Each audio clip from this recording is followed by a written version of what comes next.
All right.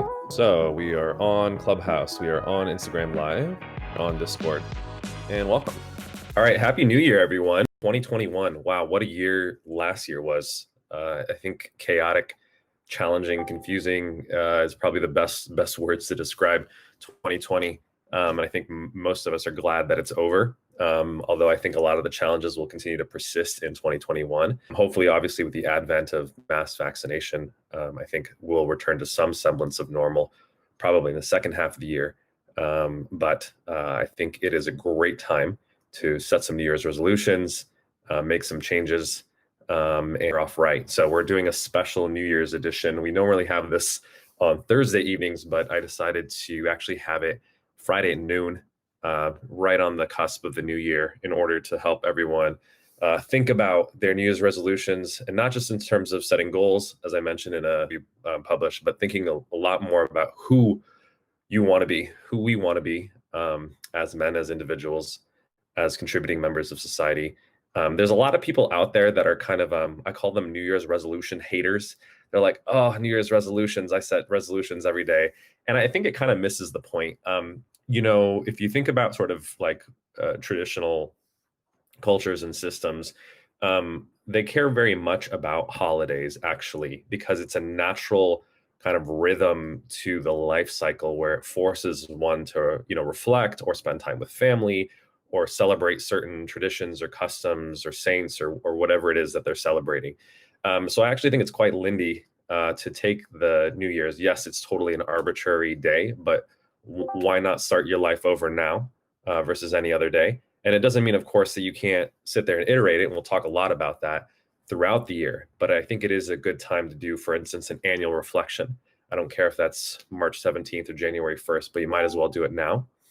And take the opportunity to get rid of old bad habits, institute some good habits for the new year, and also move closer towards your values. And that's what I mean when I talk about, be the person, be the man that you want to be. So looking forward to taking some calls, to some questions from the audience, and kind of talking through whatever issues, questions, challenges, things that people are looking forward to, sharing some advice, some wisdom, and kind of talking through some interesting questions. So if there's anyone that is on the Discord right now and would like to speak up, please do. Oh, sure. This is my first time here in the call-in show, so I just want to say thank you for putting this group together and all that. My question is,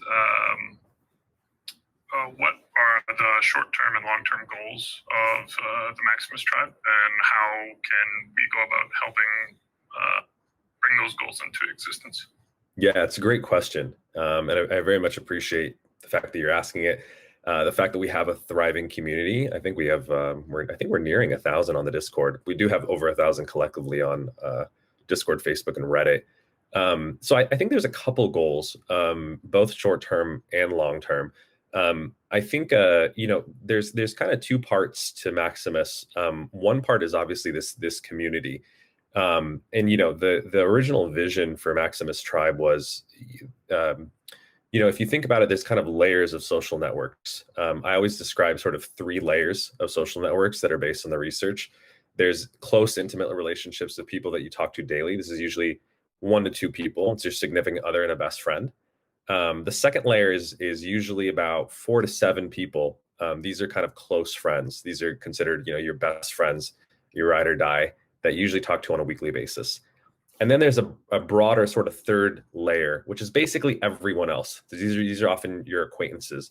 And one of the things that I sort of noticed that was missing in American society was really the depth and quality of that third layer, in the sense that traditionally speaking, we had a tribe or a village or a group that we felt closely, bonded to. So, for instance, if you were in the military, you obviously had your squad of kind of folks, but anytime you were affiliated with a very strong sort of institution, there's an instant camaraderie. Like when military veterans meet one another, even if they didn't serve together, maybe even in the same service, same time period, there's an instant kinship because they went through a shared process together, and it's almost like a brotherhood in a lot of ways.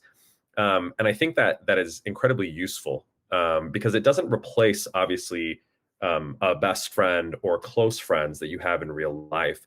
But I do think there's an incredible value in the sense of having other people, particularly men, that can serve as role models, as mentors, or people you provide mentorship to, that I think is very much missing in American society because it's hyper individualistic. It's very much focused on the nuclear family, and there's kind of this lack of connection with cousins, extended family, with people in your neighborhood that used to be there through sports teams, community organizations, all these things that I think are missing nowadays. In fact, there's a great book on it called Bowling Alone, and it's talking about how even like one generation ago, Americans were very active in civic organizations and extracurriculars, right? You were a member of a bowling league, and that's where you made your friends and you went bowling every single week and formed connections.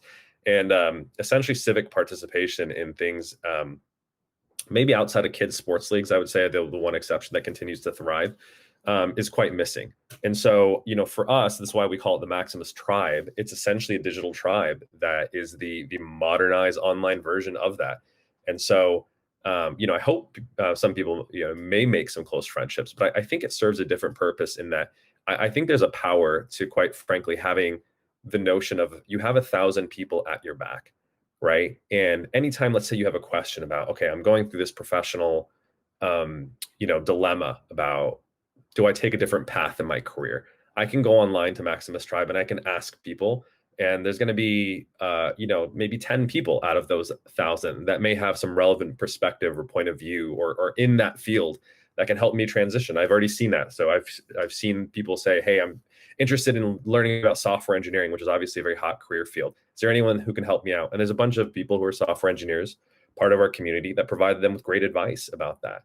I think that's incredibly valuable and useful. And same thing, we have older men who are like running hedge funds, have married, have 3 kids, and they may want to give back and provide mentorship to the 18-year-old college student in our community that's thinking about, like, well, if I want to pursue a career in business, like what should I study and what should I do to prepare for my life, or what would you have wanted to know when you were 18?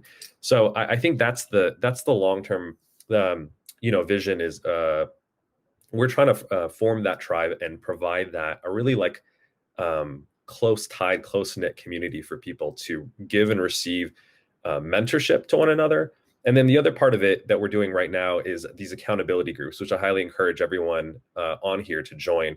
We're experimenting with 2 different types. We have sort of topic-based accountability groups, where, let's say, if you really want to fix your sleep for 2021, we have a sleep accountability group where we are pairing people up one-on-one with one another. You set a goal saying, for instance, I want to go to sleep at midnight every single night, and you provide them with accountability and check in basically every day towards meeting that goal or not. The new iteration of that we're experimenting with, which I mentioned sort of the military analogy just recently, are these notion of squads. So as opposed to being focused on one topic like sleep or fitness or nutrition, we're putting people into groups of about 5 to 10 people. And whatever your goals are, you could have 2 or 3 of them, right? It could be eat right, lose weight, get to sleep on time. You do that a little bit as opposed to one-on-one accountability. We're doing it in small groups of about 5 to 10, where you kind of help all of us help one another. So we actually have Squad 1 active. If more people want to join, we're happy to ramp up Squad 2 and have you join. So it still feels like kind of everyone in that group. So our long-term goal is to continue to expand these to have over 100,000 members. I think would be great in the next few years, and eventually like 1 million men. I think the explicit vision of the company is to help literally 1 million men be better in mind and body. So that's the bigger vision. And I think there's the second part, as I mentioned, to Maximus Tribe, which is, we're going to actually provide health-related products and services to our community. We are a for-profit business, but this is, if you think about the community is almost like the nonprofit arm of Maximus. You don't have to purchase anything from us in order to have it. I always want it to be a free service, essentially, no matter how big we get or no matter what we're doing, because I think there's a huge public service in providing community to men that's sorely lacking. But I think we can do a lot more, especially because I'm a healthcare provider. We want to essentially provide that online to men with products and services that are catered to men in terms of making them, healthier, more optimal, more maximal, so to speak. And that stuff we're going to launch, I would say, in the next quarter. So I would just say keep your eyes peeled. We'll have a lot more to talk about once that's up and running. But if you're on the email list, we are giving a sneak preview essentially as a benefit to our community members. We're launching sort of an alpha group, as we call it. So if people want to test out sort of these products and services and have early access before other people do, get on that email list, and you'll essentially be first in line. And there's some really, really cool, exciting stuff that I can't talk about quite yet. But if you follow my Twitter and other things, you may have a sense of what we're working on. So it's really, really cool, really cutting edge stuff, very evidence-based, that can help people really just optimize their health and their functioning. So I would say, just to kind of recap your question in terms of how you can contribute, I would say, continue to follow us, obviously contribute to the communities. I appreciate you calling into the radio show. You're already contributing as it is. I would say the best way, though, you can contribute is to really become the person that you want to be, as I mentioned. So if there are things that you're working on, there's New Year's resolutions, there goals that you have for yourself, do it with the context of Maximus Tribe, meaning the whole kind of thesis behind the community is that self-improvement or personal development was never meant to be done alone, right? I think it really should be done as mutual improvement, right? You should be improving yourself. Other people should be witnessing or bearing witness to that so they feel inspired by your changes. And similarly, you get inspiration when you see other people in your group, your community here at Maximus change, and we all push each other to be better. And I think most people have an intrinsic notion of that, right? If you've ever obviously worked out with someone, whether you're running with someone or you're lifting weights with someone, really you can push yourself harder when someone else is pushing you. I think that's intuitive. I think most people have that experience. So why not do that with our New Year's resolutions, our personal development, and do this in the context of the tribe? So I would say the best way you can contribute to the community is to be the best person that you can be and help other people do the same. And let's do it all together in 2021. Thank you very much. Absolutely. Great question. So next on the queue for who is online right now, it looks like Diego, and then Bobby also had a question. So if Diego's online, maybe he can chime in. Yeah, hello guys. Hey, Diego. Sort of a general question. So what do you think about mindfulness? What is your point of view on it? And what techniques you recommend to practice it? Yeah, that's a great question. Obviously, it's a very popular practice and topic for 2021. I'd love to hear a little bit about your experience, actually. Like, what have you been practicing? What have you been doing? And what are the benefits that you found? So now what I do is like a mix of both approaches. So I sort of use the steps that Headspace uses, Mm-hmm. and I combine it with a little bit with the technique of this guy. So I basically use it to understand how is my mental and my physical status at the moment. Mm-hmm. Yeah, I think it's a great example that you share, because it just goes to show that there's many different sort of forms and even schools of thought in which mindfulness comes out of. So maybe it's useful to talk a little bit about the history of mindfulness. And I won't even go into like the many thousands of years of history. There's a greater richness and depth that we have sort of time for. But first of all, let's just talk about definitions. People talk about mindfulness and they talk about meditation. And I always think it's a useful definition to kind of differentiate between the two. Mindfulness is sort of the goal that we're striving for, which is, I like John Kabat-Zinn's definition of it, who's a fellow psychologist colleague who was a professor at University of Massachusetts Medical School for many years. And he says mindfulness is basically paying attention on purpose without judgment. And so if you kind of break those three steps down, paying attention, so it's basically paying attention in the present moment, right? So you're not lost in the past, you're not drifting off into the future, but you're paying attention to what's going on in the here and now, right? Or as Ram Dass's book said, be here now, right? So it's paying attention on purpose right? And I think that's a really key element, right? So something can grab your attention, right? A notification on your phone can grab your attention with a sound or a little red dot, and it will shift your attention to the present moment on a particular point, but it's not on purpose. It's almost you're reacting automatically like an animal would, or in a very non-intentful or non-purposeful way. So as opposed to that, mindfulness is saying, I may choose to pay attention to my phone, or I may choose to pay attention to my breath or this book or whatever it is, but it's a conscious sort of decision, not an automatic one, right? And then the last element of it is this non-judgmental element of it, which is whatever my experience is, whatever thoughts, feelings, memories, or sensations that are going through sort of my consciousness, I'm able to be aware of that, be present to it, and not judge it as saying good or bad. And that's the number one mistake I would say rookie meditators sort of make, is they judge the quality of a meditation session by how clear or empty their minds was, right? They think if I'm doing a 15 or 20 minute headspace session, if I didn't think a thought, that is the pinnacle of success. And that's not meditation at all. You can have 100 thoughts pop up in a 15-minute session, but as long as you caught yourself observing them, you're like, oh, there you go, that's a thought. Or I started drifting off about what I was going to have for lunch, and then the moment you realize, oh, I'm thinking about having lunch, and you almost diffuse from that thought for a second, you are being mindful, right? So it's not a clearness or an emotionalness or stoicness. But it's just rather it's the repeated process of noticing that you get hooked by thoughts and feelings, and gently kind of almost with a state of curiosity, be like, that's what my mind is doing again. That's essentially the essence of mindfulness. So the nice thing though is that you can essentially be mindful about anything that you do. You can be mindful about listening to this call-in radio show and not be distracted and texting while you're doing that.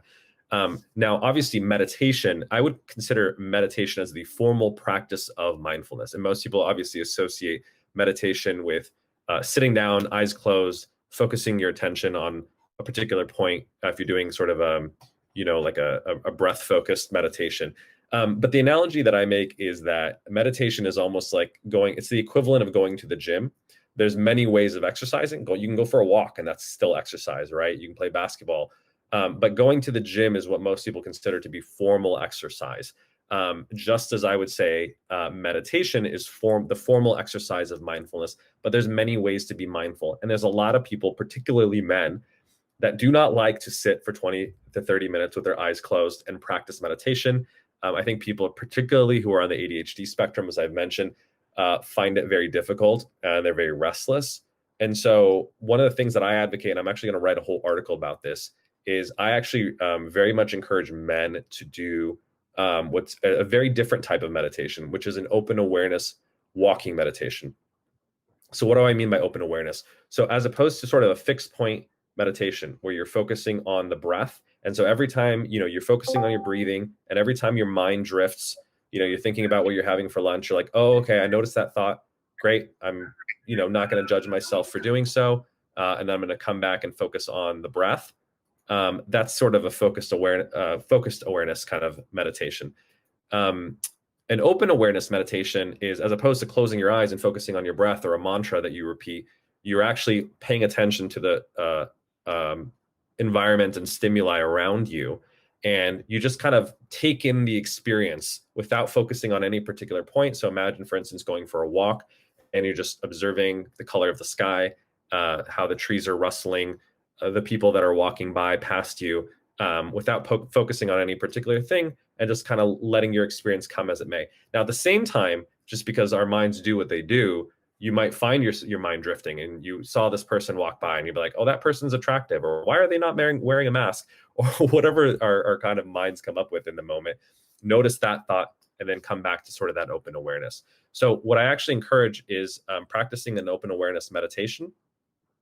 The reason, by the way, I like that in this day and age, particularly in 2021, is I feel like the lack of situational awareness that men have is quite startling, particularly if you come actually from, a kind of military context in which you're taught situational awareness, right? Especially if you're kind of in a danger zone or war zone, you're constantly like surveying the environment, looking for sort of danger, because it's important. It's kind of life and death, obviously, in a war zone context. Fortunately, we don't live in that kind of context, but I think there's a hint of truth in that it's useful to be sort of situationally aware. And you see so many dudes walking around on their phones, buried in their phones, looking down, not aware of what the hell is going on around them, not aware if there's any threats. They could literally get mugged.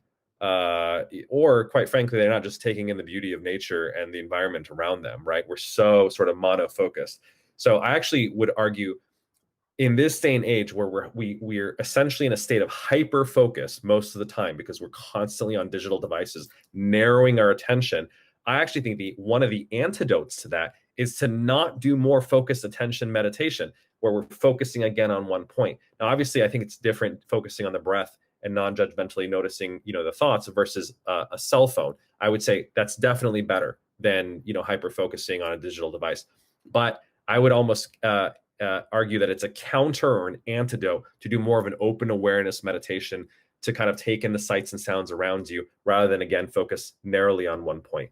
So the way that I encourage guys to do that is actually to do a walking meditation. So this obviously really helps if you are restless, so you don't have to sit down, you don't have to close your eyes, you don't have to hum or chant like a monk if that doesn't sort of appeal to you. But you can do this very easily, 5, 10, 15 minutes at a time. When you're sitting on your computer, you're working or you're at work, after 45, 50 minutes, get up and take a 5, 10-minute walk. And as you do so, as I mentioned, practice this open awareness meditation. So don't spend the next 10 minutes thinking about all the work that you have to do. When you notice those thoughts arising, notice them, kind of catch yourself, be like, okay, I'm getting hooked by the stuff I have to do this afternoon. I thank my mind for that thought. I know you're just trying to prepare me for the things that I have to do. But for these 10 minutes, I'm going to not focus on that. I'm going to, let that thought drift by like the clouds in the sky, and you may be even observing the clouds, and continue walking. So the nice thing about a walking meditation is you're really killing two birds with one stone. Obviously, you're getting physical activity, right? So when you're sitting for 50 minutes, your body is literally metabolically slowing down, right? You're getting fat, quite frankly. And so walking is the antidote to that, right? So it re-stimulates your metabolism, and gets you the physical activity that you need to counteract the sedentariness. At the same time, mentally, you're doing the same thing. You've been staring at a computer screen, right, doing your work for 50 minutes, and now you're going to get up and do an open awareness meditation, take in the sights, sounds around you with that spirit of non-judgmental curiosity.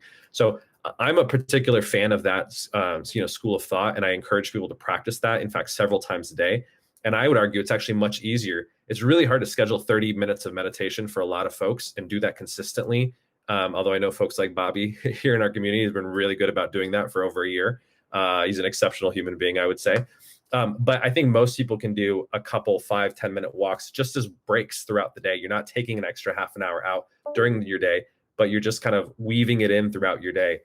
So I'm a big fan of that. Now, there are other schools of thoughts of meditation. For instance, a loving kindness meditation that comes out of the Buddhist tradition, in which the purpose is to cultivate compassion, kind of acceptance towards ourselves, and express that sort of loving kindness to other people. Those are a little bit more like esoteric, I would argue, schools of meditation. They can be tremendously healing and beneficial.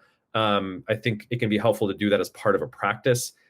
For instance, whether that's kind of following a sort of a Buddhist tradition, like Dzogchen meditation is a kind of Tibetan Buddhist form that promotes that. Or you can do it in the context of psychotherapy. So I think most people here know I teach and practice ACT, or what's called acceptance and commitment therapy. It's literally a mindfulness-based therapy. And it's so as part of the practice in helping people deal with anxiety, depression, or any sort of negative thoughts or feelings. We teach mindfulness as a skill, a kind of a coping skill, to help better sort of manage their emotions and stop their emotions from getting in the way from living the life that they want. So there are many, many schools of meditation, many, many different types of meditation that have different sort of purposes. And whether you get into it via ACT or kind of different Buddhist schools of thoughts, they can be beneficial if you have sort of the right sort of tutelage, I would say. But I think for most people, whether it's listening to Headspace or Calm, the apps, by the way, that I recommend, the VA has a free app as an alternative called Mindfulness Coach, I believe. And then Kevin's the guy who founded Dig, I can't remember his last name, founded another free one called Oak, O-A-K. That's also free. So I always recommend those to clients as 2 free alternatives to Headspace and Calm. Headspace and Calm are great, but they're paid versions, they're paid apps, and quite frankly, the other ones are great and free. So you can always do that if you want to do kind of the traditional sitting formal meditation. A lot of people find benefit. There's a ton of research behind that. If you do want to kind of kill 2 birds with 1 stone and practice doing more of an open awareness walking meditation, then kind of follow the instructions that I just provided. Okay, cool. Thank you. Absolutely. Thank you. Can you guys hear me? Yeah, Bobby, how's it going? Good, man. Good. Thanks for that shout out. Appreciate it. Yeah. I want to, by the way, before you ask your question, I want you to tell everyone about your meditation practice, because I think other people can learn from you. I feel like you're more of a meditation guru than I am in some ways. Frankly, I'm a big advocate of Calm. I'm a lifetime member. I've been doing it for almost over 3 years. I've been doing it for every day for 3+ years now. Amazing. I'm about to do it after this talk, actually. And what you mentioned in terms of the walking meditation, I think I'm a big advocate of that, because whether you're a male or female, I think walking meditation is a good way to actually get into it. Or if you want to do the more traditional route, as you mentioned, of sitting down and, on a cushion or, in a quiet room and doing it, I feel like I've been doing it so often, multiple times a day, where it doesn't matter where I'm at. I can, kind of become conscious and aware of where things are emotionally, mentally, thoughts, all that stuff. So for me personally, I think it's just being consistent with it, just like anything else, and trying to set a routine and being, persistent with it. And then you see the results. Like, anxiety is gone, depression is gone, negative thoughts are gone. The value of it is immense. Highly recommended. And I think another app that I want to recommend, if people don't want to pay, I think Insight Timer is another good one. Mm-hmm. So that's another alternative. But yeah, Happy New Year. I'm grateful to be here. And I actually had a couple questions. I wanted to learn more about, I guess, your perspective on nootropics and those supplements. And, I was reading online about Formula, I think was the brand that I keep seeing on like social media pop up and so forth. I haven't really dug too much into it, but it says it's backed by data and all that stuff. So I want to know what your perspective is on it, and if you do recommend it, what brand supplement wise do you think we should consider if we want to like try that out?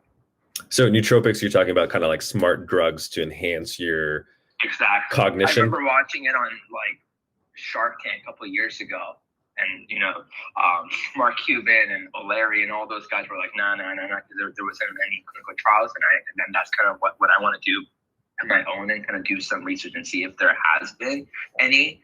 But I want to learn from your perspective on it, and kind of see, have that be a guide for me to determine whether or not it's worth like utilizing.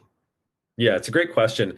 It's kind of an interesting field, because it's really boomed, I would say, in the last 10 years in particular, this whole nootropics thing.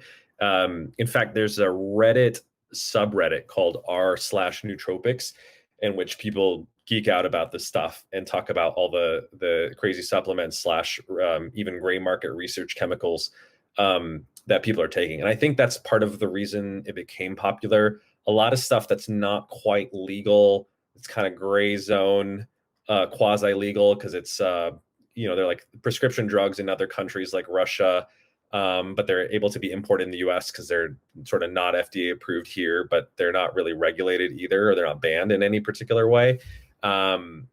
Essentially have become available on the market because a lot of like Chinese manufacturers basically are able to import it, and the US doesn't really particularly crack down on it. And so there's a bunch of places that sell these kinds of things.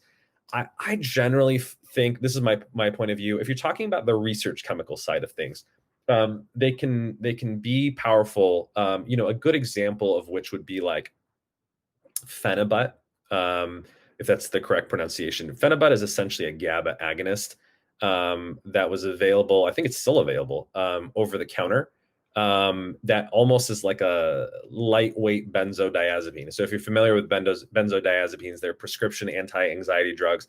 They're very effective, but they're tremendously addictive. which is why psychiatrists very carefully and rarely prescribe them. But phenibut, compared to any of the over-the-counter stuff like theanine and valerian and all this kind of stuff, that chamomile mildly works as mild GABA agonist, phenibut works really strongly. So the research chemicals can be more effective, but then the problem is a lot of people used it and then they literally found themselves addicted to it, just like benzodiazepines. But the downside was, at least with the benzos, you have a doctor, hopefully, who's prescribing and monitoring you and making sure that you're not getting addicted to it and can help wean you off, versus when you're kind of buying a shady, supplement that's who knows if it's pure or not. Yeah, it kind of gets people in trouble. So, I mean, I think it kind of, to answer your question, depends on sort of your risk tolerance. I would say a lot of these nootropics that are in the research chemical realm are essentially not very studied. There's sort of mixed literature. It's old literature. It's published internationally. So they may or may not work. And if they do work, we're not necessarily sure of the long-term side effects of it. So I would just basically say caveat emptor, buyer beware.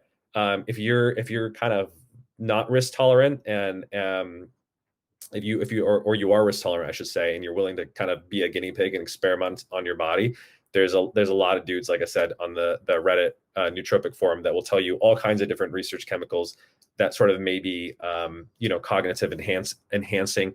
But I generally think one should be a little bit conservative, especially when it comes to their brain and things that cross the blood-brain barrier. These are kind of anything that's sort of a mind-altering drug. You should be, I would say, mindful of. Some of them can be particularly helpful, but your neurotransmitters are kind of finicky. And we've found, I'll give you an example of this. SSRIs are a classic example. SSRIs are selective serotonin reuptake inhibitors.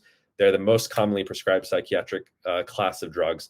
They can be tremendously effective for people, especially if they have more of a severe depression, in terms of outperforming placebo. But sometimes they do cause side effects, right? One of the neurotransmitters aren't so simple. So, for example, if you increase your serotonin, it may boost your mood, but it also can cause anorgasmia, which is essentially like an inability to orgasm, and sexual side effects. So the body is very complicated. Like once you increase, particularly a neurotransmitter, I would say, it can benefit mood, but it messes with your libido. And so these are complicated systems to be playing with unless you have a good reason to.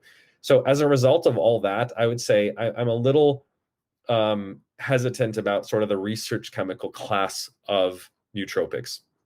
I think there is a different class, which is if you're just talking about standard over-the-counter supplements. We're not talking about exotic fancy stuff that's like imported from Russia, and stuff that is a little bit more what's called orthomolecular. And what that means is the orthomolecular sort of school of thought is you're providing your body with the natural substrates for you to perform at a high level. So an example of this, so as opposed to phenibut, which is a very powerful pharmaceutical anti-anxiety agent that has addictive properties, which not a good idea. I do not recommend that for anyone, quite frankly, because of the problems that people have associated with it. Let's compare that to a magnesium, right? Magnesium is essentially, I think it's an element, if I recall correctly. It's literally a required element. You need to get it from your food in order to live and thrive and be healthy. And a lot of people, unfortunately, are magnesium deficient because our diets are not as nutrient dense and rich as they used to be. So a lot of people supplement magnesium. I generally think, obviously, consult with your PCP. Is not medical advice. Most people would benefit from magnesium supplementation because most people are magnesium deficient, obviously. And so 200 milligrams of a magnesium glycinate, which is a chelated form before you go to sleep at night, usually kind of calms people down very gently, helps them sleep better in terms of their sleep quality. Or if you take it during the day because you're stressed and anxious, can help people, chill out a little bit, calm down, manage their sort of stress or cortisol levels a little bit. So is magnesium a nootropic? Maybe it's not considered a classic nootropic, but I would argue it's if you're trying to use it, for instance, as an anti-stress, anti-anxiety agent, that I do think is both evidence-based. It's very safe because it's something that you should be getting from your food all the time. It's been very well studied. You can't, in normal doses, there's not a risk of overdose. There's no risk of addiction or dependence. So I encourage a little bit more if you're talking about sort of nootropics, focusing on things that are a little bit more orthomolecular, things that are like natural vitamins and minerals that are sort of necessary in your diet, and making sure that you're getting optimal levels of that.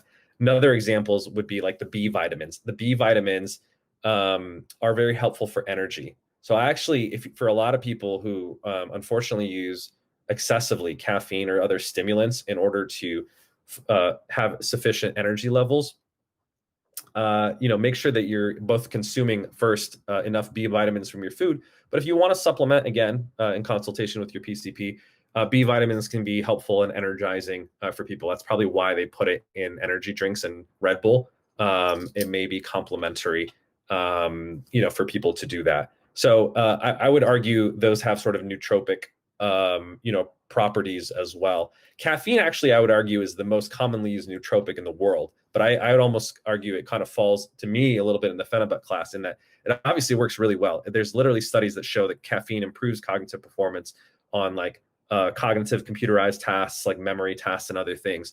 The problem, of course, is it is actually addictive. Most people are actually dependent on it. When they stop drinking it, they develop headaches and flu-like symptoms, which I never think with any substance is a great idea, which is why I always advocate people either lower their intake, don't consume it in the afternoons, don't consume it on the weekends, so you're not so hooked on it. But it is an effective nootropic. The other one that I think is actually the only nootropic, in fact, that I would advocate most people take. It's kind of an interesting nootropic because it's not really considered a nootropic. It's considered an ergogenic substance, meaning it enhances physical activity and sports performance, is creatine monohydrate. So creatine is by far the most evidence-based sports supplement that exists. It's been studied probably over 100 times, 100 studies at this point. It's tremendously effective for putting on lean muscle mass and decreasing fat mass. And so a lot of people supplement 2 to 5 grams of creatine, try to find a form that's like Creapure, that's made in Germany, that is pharmaceutically pure. And it helps people work out because basically it helps you produce more energy to do a couple more reps at the end of your sets. And it helps people, bulk up. The interesting thing is it also apparently has nootropic benefits. So there's studies that show that basically if you're slightly sleep deprived, if you take creatine, it actually enhances your cognitive functioning, which gets impaired obviously when you're sleep deprived. And so it's also, if you didn't get enough sleep, taking a little bit of creatine will actually help your, cognitive performance and functioning. Again, consult with your PCP, make sure you have healthy kidneys and all that before you take it. But if you think about it, creatine is basically a naturally occurring substance that's concentrated in red meat. If you're consuming like 1 to 2 pounds of red meat, if you're kind of following a hypercarnivorous diet, you're probably getting enough creatine. But if you're eating like more fish and chicken kind of diet, you're not eating a ton of red meat, I think it's actually beneficial to make up the creatine that you're not getting by supplementing it. So it is a relatively natural substance. Obviously, taking 2 to 5 grams is probably more than you would get from food, again, unless you're hypercarnivorous. So to me, it kind of falls into that orthomolecular camp of it's a natural vitamin, mineral, or substance that you could get from food. And you're essentially supplementing, which is why we use the term supplementation, that which you're not getting. So creatine, I think, is one of the unique supplements in that it helps mind and body, your physical performance in the gym and your cognitive performance at work. So it's one of the rare sort of nootropics that I kind of recommend. So I think I focus on vitamins, minerals, and rare kind of things like creatine as the only nootropics that most people need, I would say. And then, like I said, if you want to experiment with the fancy stuff, that's up to you, but not necessary, I would say. Thank you so much. I had one question. What was the name of the? I've shared with you already. I've been keto carnivore for the past like 6 months. I've lost 20 pounds. I've gained most of that during the same time in terms of lowering my body fat. Amazing. But in terms of the brand, and I do eat and consume a lot of red meat, but I also supplement it with fish, salmon roe, stuff like that. But in terms of that brand that you said that's for the creatine monohydrate, I want to share with other friends that aren't keto carnivore. What was the name of the Germany company that you said? Yeah, it's actually not a it's not a brand. It's actually a type. It's called Crea Pure, CREA Pure. It's a manufacturer's brand name for their creatine. It's just produced in Germany. Germany generally has high quality standards for their supplements. Creatine that comes out of China, it's quite frankly very hit or miss in terms of the purity of their stuff. So there are many brands that actually make sure that they use Crea Pure as their sort of source of creatine in their supplements. The most famous of which is Optimum Nutrition. So if you look up Optimum Nutrition, super famous creatine brand on Amazon, they use Crea Pure, for instance, or you can just search on Amazon or Google for Crea Pure, and you'll find different brands that use it. Awesome. Thank you so much. Appreciate My pleasure. I guess last thing, and I'll post this on the chat, but or the forum. If I can be anybody's meditation accountability partner, please reach out to me. I'm more than happy to do that. The more, the merrier. I love it. Thank you for that offer. Yeah, in fact, we were thinking about actually doing just a mindfulness accountability group, meditation accountability group. So we'll talk more about that. Then up next, question-wise, it looks like KMO has the next question. Kevin Moe from Rock Health. Hey, Kevin, how's it going? Long time. Yeah, it's been a while. I'm glad I was finally able to make it to one of these. I've been meaning to for a while. Awesome, man. How you doing?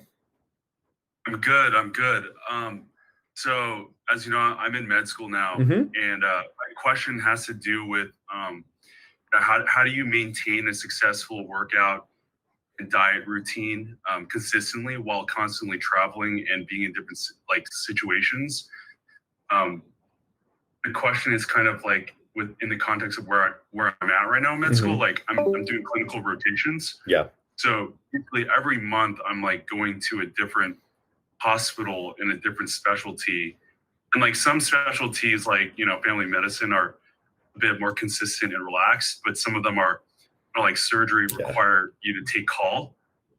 And I've just found it kind of difficult to, I think like when I'm in one place all the time, like during the first few years of med school where we're just like studying, doing book studying, it's been a lot easier for me to just like eat the same thing, Monday through Friday and take a cheat day and then have my consistent workout routine, my gym that I go to. Right. But I find that when I'm, this is like kind of like the first time in my life when I'm really like changing settings so often. And I'm wondering if you have any tips for that. Yeah, well, first of all, I feel your pain. Having gone through my own residency and fellowship process, probably not as intense. I didn't have to, I actually did rotate through head and neck surgery, but I was not doing the surgery. But having worked with a lot of surgeons, I empathize because it's rough. Particularly those kinds of really heavy subspecialties are getting up super early in the morning to round. You're sleep deprived, you're tired, and it is hard to maintain any sort of semblance of an exercise routine. So it's tough. So the thing that I really advocate, and by the way, this applies to the mindfulness conversation that we had earlier, is I'm a huge fan of two principles, which is consistency and flexibility, right? So the principle of consistency is the main thing that you want to do is whatever schedule that you want to set up for yourself, you want to maintain your consistency no matter kind of what is going on in your life. So for instance, like Bobby's been amazing about meditating, sounds like every day or close to every day for like the last 3 years, right? And I think part of what has made him successful is just that's the intention that he set out, is that I'm going to maintain this streak. And a lot of the apps, quite frankly, are really good about like, they'll tell you, you've hit 30 days in a row, and they celebrate that and they gamify it. And then they really try to like get people to do it no matter what. Interestingly, I think people get that concept with meditation. They don't do the same thing with exercise. And I think the reason is exercise is so much harder, right? So as you pointed out, like, when you're tired, and this is true for me too, the number one thing that gets me to skip a workout is if I'm tired, right? Or if your schedule's thrown off because you're in a different time and place because of work or travel, when I work with CEO clients, because they're traveling all the time, that's the number one thing that throws them off, is when they travel for a week, their exercise, often gets thrown out the window. So that's where the second principle of flexibility comes in. So my main recommendation there is, well, one, if you know you're going to be in a different time and place, plan ahead. So one of the things I do with my CEO clients is I actually have them set up different exercise routines for the different cities that they're actually going to be in. They actually plan ahead. So for instance, I have clients that they have offices in San Francisco and New York. And so they travel out to New York to visit their other office. It's a known thing. They have to do it every once in a while. But they plan ahead. They know that, okay, I don't have access to my normal powerlifting gym in San Francisco, but I have a yoga studio in New York. And instead of doing my powerlifting, while I'm in New York, I go to 2 to 3 yoga sessions instead of my normal lifting. I already know the studio. I know how to book the classes. I do so in advance. And so they basically, they do alter their routine, but they essentially plan ahead, and they know what kind of fits that place, that city. And they make a different plan. And it's okay, because for instance, for them, if they're only doing it like a few times a year, allows for some natural variability. And so they're like, great, instead of lifting every single week all year, it's maybe useful for me to take a couple weeks off from lifting and do yoga instead. And so you can almost like pre-program that in advance, and introduce a nice amount of sort of variability in your routine. The other part, though, I would say about flexibility, and this is especially true for when you're tired, is you should really on the spot tone down the duration and then the intensity of the exercise to the minimum amount that's necessary to get you to do it. So what I mean by that is, let's say you like lifting at the gym, you're doing it 3 to 5 times a week for, let's say, 30 to 60 minutes. And you like to go at it hard, right? You like to get your 3 times 10 sets in, you're doing 5 to 10 different exercises. That's the ideal, right? When you're feeling good, you're getting enough sleep, you have the time. That's what you like to do at the gym. Obviously, if you're dragging your ass home from a clinical rotation at 10 o'clock, you've been in surgery all day, it's like physically and emotionally draining. Like, the last thing you want to be doing is going and squatting 305 for 3 sets, right? So the important thing there is to just be like, okay, instead of an all or nothing black and white thing where I'm going to work out really intensely or I'm not going to do it at all, which is essentially what most people do because we're all kind of perfectionists, is to think about, okay, let me almost like convene with the different parts of myself, right? And especially the parts of us that are resistant, and they're like, no, I don't feel like it. This doesn't, feel good. I'm tired. Don't make me do this, right? It's almost like your inner child, if you will. Have a conversation with it and say, what's the minimum amount that you're willing to do? Would you be willing to, for instance, do 3 sets of just the bar, like 45 pounds instead of your normal 300-pound, squat? And that may be enough for you to do. And it's better for you to do that than to skip the workout altogether, right? So you can obviously just go lighter weight in terms of your exercise, or just do less, right? So instead of doing a 30 to 60-minute workout, there are lots of times that I've gotten to the gym because it's, the gym closes at 8. I get there at 7:45. I have 10, 15 minutes to work out, and I'll just do a quick little workout. And it's not my ideal workout, but it's better than nothing, right? So I would say decrease the duration of your workouts to the minimum amount. And maybe if it's a terrible day, do 5 minutes. Just do, and if it's too hard to go to the gym because of the location, then do some body weight exercises at home. I've mentioned sort of JT's body weight strength workouts. You can look them up on YouTube. There are workouts as short as 5 minutes that he has. You can follow along. You can bang out a set of push-ups. You can bang out a set of pull-ups. Anything is better than nothing. So I think the main thing there, though, is to keep your streak, and you be flexible about the duration or the intensity of the exercise to make sure that you're, at least being consistent. What most people find from when they do it is if you lower the sort of the inertia, right, in order to go to the gym, which is like, if you're thinking about an intense 30 to 60-minute workout, you may waver and decide not to go. If you tell yourself, okay, I'm just going to go for 5-10 minutes, I'll even warm up. I won't even necessarily go do the intense lifting while they're at the gym, right? Like say you're doing your 5 minutes of warm-ups.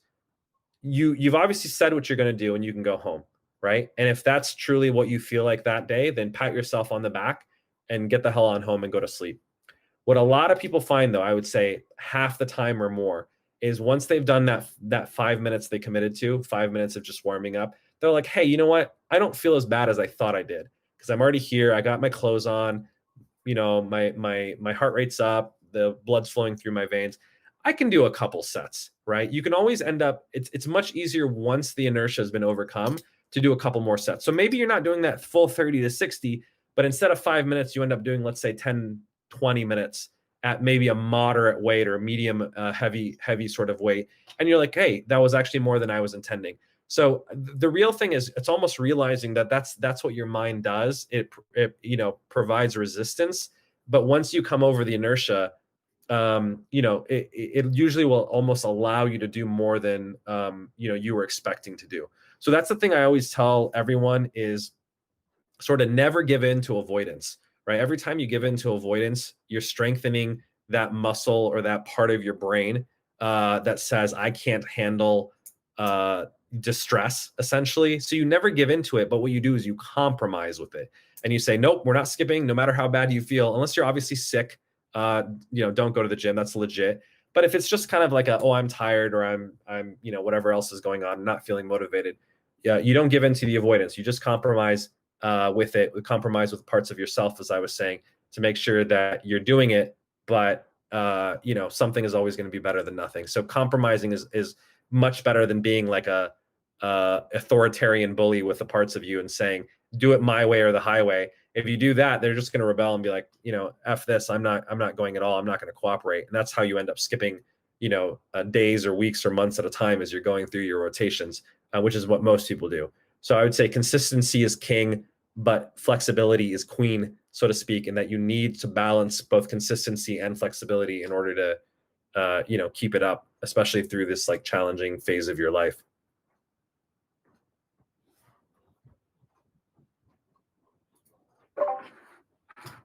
Awesome, thanks. That's super helpful. I think the idea of planning ahead and having different routines for different places is like, I can't believe I haven't been doing that already. I think in my mind, I have like a workout plan and I'm like, I'm going to do this plan no matter what, but it makes sense that, if you don't have that gym next to you, that you can't do the same, powerlifting. So thank you for that. Yeah, I think that's basically it. I guess my last question would be like, you were talking about like the compromise, like doing 5 minutes. What about like kind of the worst case scenario where you're like so dead tired, like at the end of the day, like maybe you got like, I don't know, called in at midnight or something. And then it's just like, you still haven't done your workout for the day. Do you have any tips in that moment where you're deciding whether to like go to bed or work out or to wake up early and work out? Any tips for like that kind of moment right there? Yeah, that's a tough scenario. I think there's very few things that are worth losing sleep over. I've said the same thing about like meditation. I do not believe in getting up an hour early and doing some meditation. You just sleep through that hour, quite honestly. If you're not getting 7 to 9 hours, right? If you're getting less than that, should you be skipping? Should be like getting up an extra hour? Like for instance, if you had to choose between 7 hours of sleep and 6 hours of sleep in a workout, that'd be tough. I would encourage you to try to get 7 hours of sleep and then figure out some very short, brief workouts that you can do that may not require an hour, because an hour of chronic sleep deprivation has some health trade-offs, I would say. So I do think, flexibility does mean if you're really on a tough schedule and like, yeah, you're on call and you're getting up in the middle of the night, that may require more flexibility than just cutting your workouts from 30 minutes to 5 minutes. It may mean, if you like doing 5 days a week of workouts, maybe you don't do it during the week, right? Maybe you're 1 or 2 days off. Those are the only days that you have that are like call free, or you have the flexibility. You can be pretty fit even doing 1 to 2 days a week of exercise. And you may decide this is not my ideal schedule, but I'm going to tailor it for this rotation and say, if I can get a good, let's say solid 1 to 2 days a week of lifting, and that's fine because that's the time that I have. And then while I'm at the hospital, I'm just going to try to get my 10,000 steps in because I can kind of kill 2 birds with 1 stone at work, or, whatever, like in the nap room, bang out some push-ups. I think you can be more flexible there. So yes, it is. I think flexibility does include sort of cutting down on the number of workouts as well as needed, but kind of finding other ways to fulfill it in other forms. Thanks, Cam. I really appreciate it. Yeah, that sleep question was like a really tough one for me. But yeah, I didn't really think about doing like push-ups in like the break room or something. I think maybe I'll do that. Yeah, where there's a will, there's a way. You know, when I take like 14-hour flights and you're going to Europe or whatever, I just think it's terrible for your body to be literally sitting for that long. I will get up, get on the back of the plane, and just do some like light body weight squats with the flight attendant's permission, do some yoga, some push-ups and stuff. They're usually fine with it as long as you're not blocking anything or it's kind of late at night. So there's always creative ways of getting fitness in. And yes, I think it's letting go of sort of the perfectionistic ideal it needs to be, you know, weightlifting. But yeah, there's many ways of sort of skinning a cat. So I think if you can find it, you can do it. For sure. Yeah, I think a lot of it goes back to like planning ahead and like understanding the situation I might be in beforehand, and then like figuring out a routine that kind of works for that situation. So thanks, man. Appreciate it, and it's good to see you, dude. Absolutely. Best wishes. Let me know how it goes, and if you need some accountability, we got the groups here for you. Sure, man. Thanks. Take care. All right, we're past our usual hour, but given it's the New Year's, I'm willing to take one or two more questions. If no one's going to jump in, Cam, there's one. It's a short question, but it might be a long answer.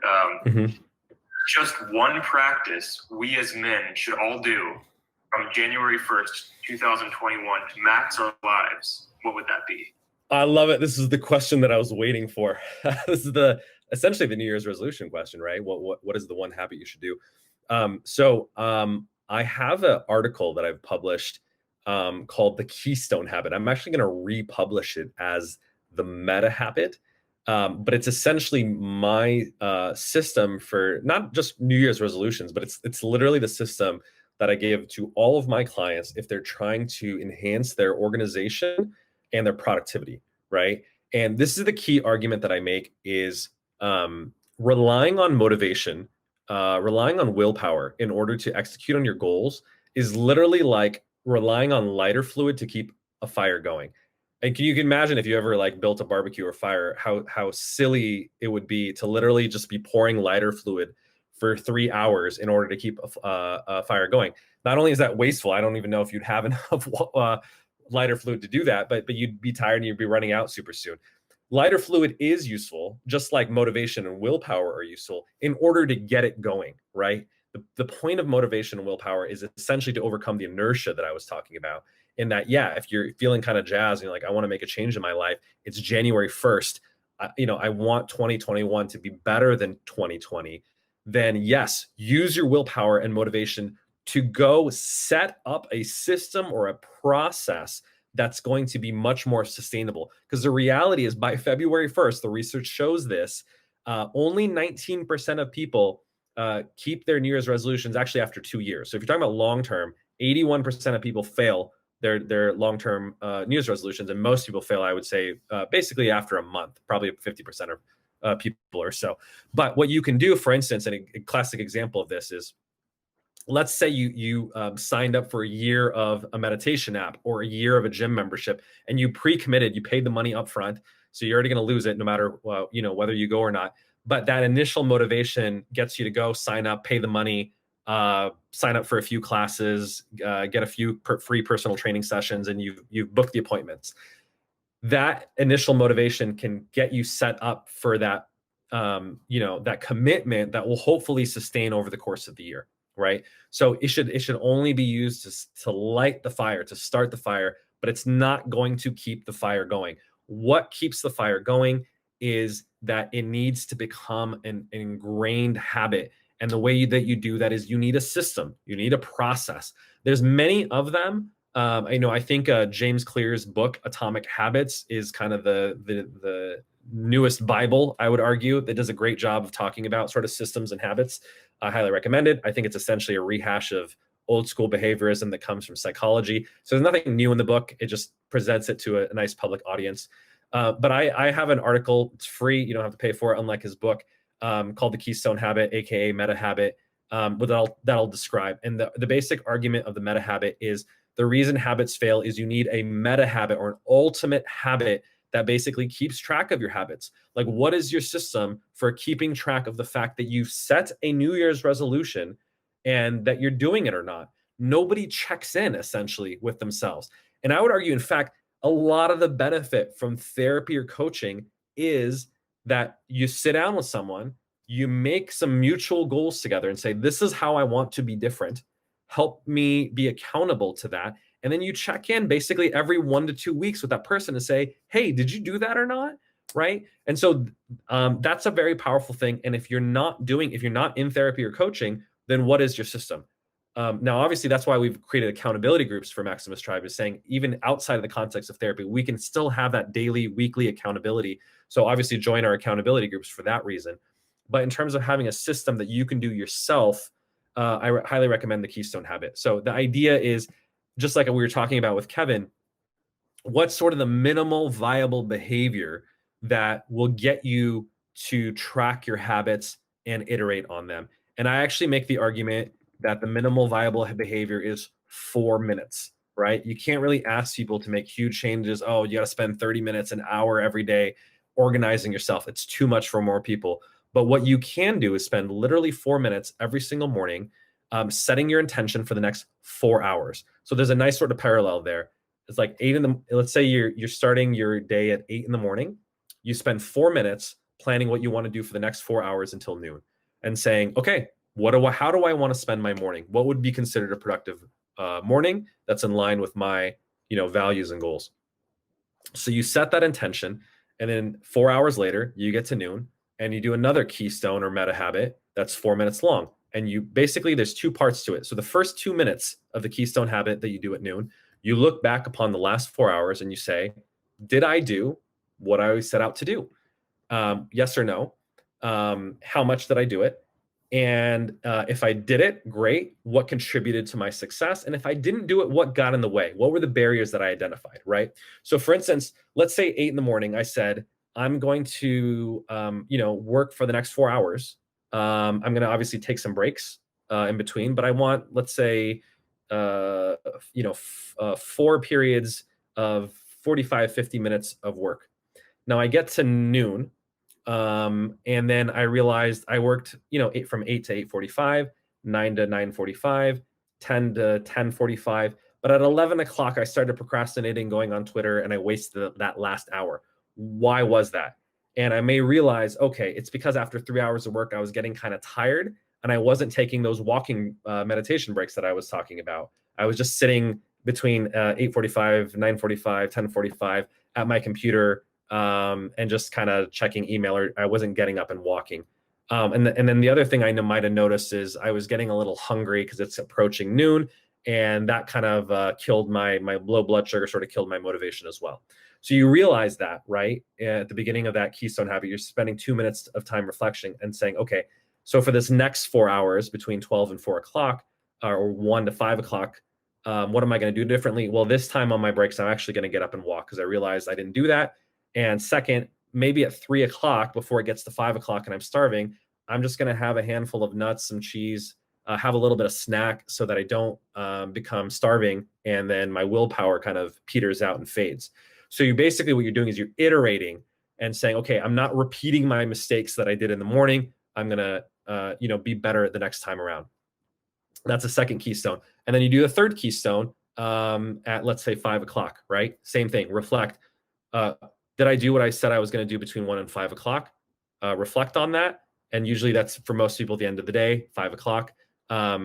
You reflect on how you did. And then what you do is, to Kevin's point, you make a plan for the evening. Most people were just so tired from the long day of work that we just kind of pass out in front of the couch, hop on Netflix, eat dinner, zone out in front of our phones or the computers. And we have very unproductive evenings. And unproductive doesn't mean you have to work in the evenings, but it does mean that you spend your time in a values aligned way, which is not automatically going on your phone or Netflix. Maybe it's spending time with your significant other. Maybe it's reading, maybe it's doing your meditation, whatever it is that you want to do that's going to make you a better person. So you should make a plan for the evening, even if it's nothing to do with your professional goals. It can be all personal.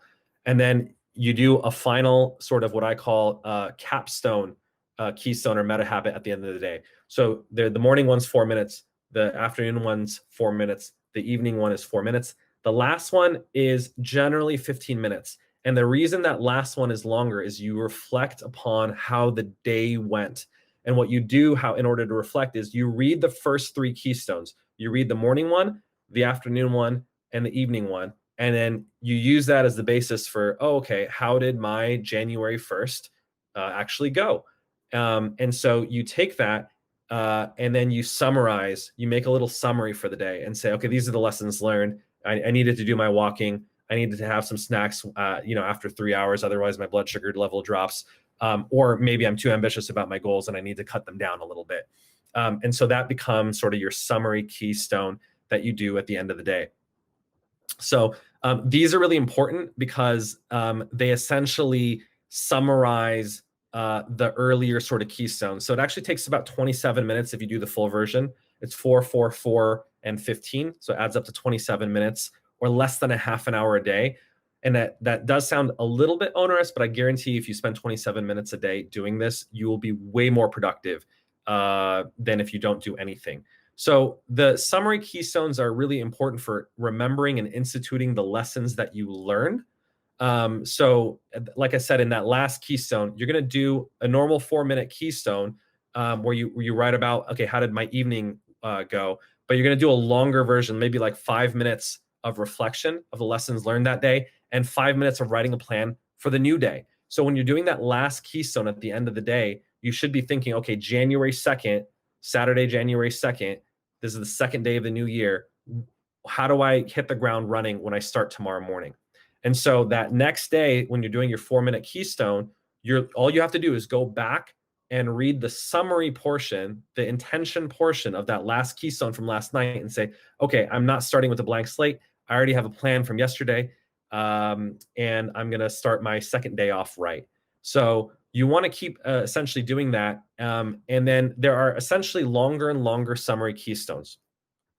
So what I would argue is, basically at the end of the week, you also want to do a summary keystone where, let's say it's the end of Sunday night. You're not going to go back and read every single keystone that you did at the end of the week. You only read the last unit down, meaning you only read the end of day summary keystones from Monday, Tuesday, Wednesday, Thursday, Friday, and Saturday. You don't read all the little daily ones, right?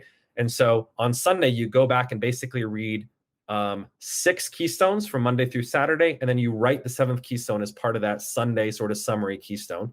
And that way you can reflect upon the week. And then I similarly say you should do keystones monthly, quarterly, annually, and quadrennially, which is basically every 4 years. So let's continue to kind of hash this out. At the end of every month, what you do is over the course of a half a day, maybe 4 hours, doesn't mean you need to sit down for 4 hours, but over the course of 4 hours, all you have to do is read the weekly summary keystones that you wrote at the end of every week. So you go back and you'd be like, oh, okay, how did my month of January go? I'm going to read the ones from January 7th, 14th, 21st, and 28th or 30th or whatever that last day of January is.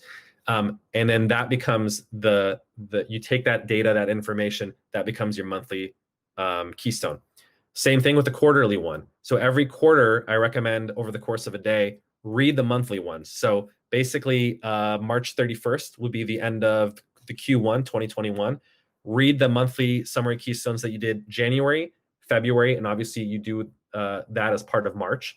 And so you're going to read and write 3 keystones, and then you're going to review your performance for that quarter. Then you're going to do it at the end of the year. So let's say it's December 31st, 2021. You've had a great year. You're going to go back and read the monthly keystones from January through November, write your December keystone, and then set an intention, obviously, for 2021. So you kind of get the gist of it is you kind of fold in the summary keystones into daily, weekly, monthly, quarterly, annually, and quadrennially every 4 years. Keystones, so that you're looking back on the next level unit of time, and you're planning ahead. So it's an incredibly helpful system in order to organize your life, and also make sure that you're basically continually iterating over time. So that's essentially the keystone habit. That's the full version of it. But I would say for most people, if you just follow the general principle of spending 4 minutes to plan your next 4 hours, and then at the end of it, doing another keystone or meta habit in order to reflect upon how it went, that's the basic gist of it. Even if you don't want to do the daily, weekly, monthly summaries, that's fine. I would say that's almost like the advanced or version 2.0 version of it. But most people, if you just literally start your day with 4 minutes, do a little keystone or meta habit, and plan how your morning is going to go, and then reflect and iterate on your afternoon and your evening, you're going to be more productive, I guarantee you, than 80% of people are, because you're not letting yourself fail over and over again. The nice thing about the keystone habit is if you're not hitting, I would say 80% of your goals. So for instance, in the morning, I said, I'm going to work 4 hours, and 80% of that is basically 3.2 hours, or about 3 hours of work.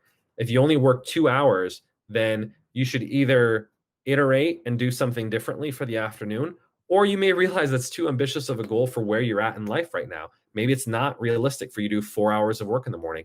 So cut your goal down and say, you know what, I'm only doing 2 hours of work right now. It's more realistic for me to try to do 2.5 or 3 hours of work realistically for where I'm at in my life right now, before I try to do a much more ambitious goal of trying to do 4 hours of work in the 4 hour time span, right? So you shouldn't be failing over and over again. You should set goals that have basically an 80% likelihood of success, I would say, and making sure that whatever goal that you set, you're completing at least 80% of it to be considered success. I don't consider 100% to be success because, look, we're human. We're not going to be perfect. So as long as you're achieving 80% of what you set out to do, I would consider that to be a success. You can keep that goal up. If you're going below 80% of what you said you're going to do, I would say lower your bar, lower your goals, in order to be more realistic. I would argue if you're failing more than 3 times in a row, you need to either give up that goal, or you need to set a lower goal that's much more achievable, essentially. Because there's nothing worse than repeatedly failing. It's going to make you feel bad and feel unaccomplished. But essentially, either the goal is not correct, or your sort of your process for doing it is not correct. So make sure that you're setting goals that are, quite frankly, realistic. I actually disagree with people who think you should have ridiculously ambitious goals. I think you should have a ridiculously ambitious vision for your life, but your goals should actually be achievable to an 80% probability. Because if you do hit them, you can always increase them and make them more and more ambitious. But if they're too ambitious to start with and you fail, like, you're going to do what most people do, and you're going to give up your New Year's resolution by February 1st. So that's the keystone of the meta habit. I'll actually paste the link to the article in our show notes. And if you want to practice it, join our accountability groups, because we will be pushing each other to maintain this habit, hopefully every day for 2020-21, so that we are mutually successful as part of this Maximus tribe and community. That's amazing. Thank you, Cam. Awesome, everyone. I hope and wish you all a phenomenally healthy, happy, and successful 2021. I feel an incredible amount of gratitude to be with you all and to have you all be part of our community. For everyone who's joining on our Discord, our Instagram, our Clubhouse, our YouTube, the many channels. It's going to be a huge year. I'm so excited to, especially in our next couple shows, talk a little bit more about what we're doing on the health side, and the great products and services that we're going to offer in Maximus. And I'm also excited to not only have this call-in radio show, but we're going to actually launch our podcast, where we have sort of traditional guests who are going to be joining us. So I'm already excited to announce we're going to have Keith Robois, the billionaire VC Founders Fund fame, who helped start PayPal, Square, LinkedIn, Open Door, and many other unicorns, is going to be talking about his productivity and success and his health routine. He's actually a big health fanatic and an investor in our company. Also excited to have Joe Lonsdale, another billionaire, founder of Palantir, who's phenomenally successful and also quite into fitness. I've actually gone running with him, so I can attest to that. Who's also a friend and investor in Maximus, and they're going to be sharing their secrets to health, productivity, and thriving in 2021. So I'm super excited to have them and many other great guests on our podcast. So tune in for that. and those episodes that we're going to be launching in 2021. Big year for Maximus, big year for everyone here, and wishing you well.